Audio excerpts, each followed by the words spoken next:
Hey everyone, welcome back to my YouTube channel. Today we're going to be looking at this cool RGB glitch effect in Photoshop. And let's zoom in here. Let's do this guy's skateboard. First thing we're going to do is make sure you have black and white as the colors here. Otherwise, I'll show you what happens if you have like other colors. Let's say you have some weird ass colors. Now it's not wrong. You can try out with weird color combination. You're gonna get something interesting anyways, but this is just to show you what would happen. We're gonna go to filter and filter gallery. We want to add a halftone pattern, and as you can see, it's gonna take into consideration what colors you have going on. So that's why we're gonna need the black and white for this. So black as the foreground color and white as the background one. Go back to filter gallery.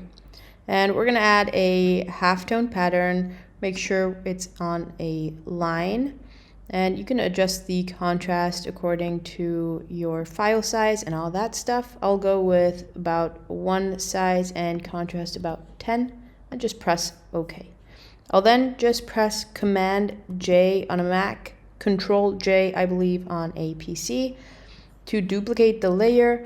Otherwise, you can just drag and drop it onto the plus sign over here, and it'll just create a copy. Just double click on the layer and the layer style window will pop up. We're just going to deselect one of the channel. In this case, I'll just deselect the red, but you can deselect whichever one you prefer. You can try out different color combinations. Just press OK. And now just go to filter and stylized wind. You can try different distortion effects. You can also try out the displace effect or the polar coordinates, but just for the sake of the video, we're just going to go to wind because I just like the stagger option. It creates a lot of distortion.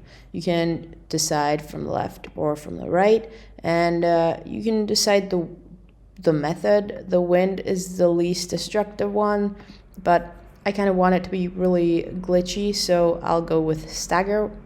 Press OK, and that's the effect. You can also duplicate this again.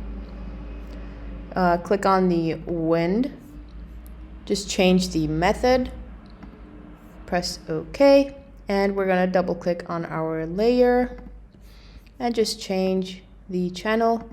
You're just going to convert everything to a smart object just to make it easier, and you can stack more filters and more effects on top of this to give it an even more crazy look. You can also invert your colors just by pressing Command I, and you get this type of effect. You can go to the adjustments panel and add a hue and saturation effect and change up the hue if you're not really sure about your colors anymore. And you can go crazy with that as well. Yes, super easy, super quick. There's a million ways you can do this. This is just one of the million ways you can. And yeah, that's it. I hope you guys loved this video. Feel free to subscribe and comment down below if you have any tutorial suggestions or requests. In the description down below are all my links to my print shop and to my gradient map packs and texture packs and all that good stuff. So if you want, go check them out. Thank you so much for watching, and I'll see you guys soon. Bye.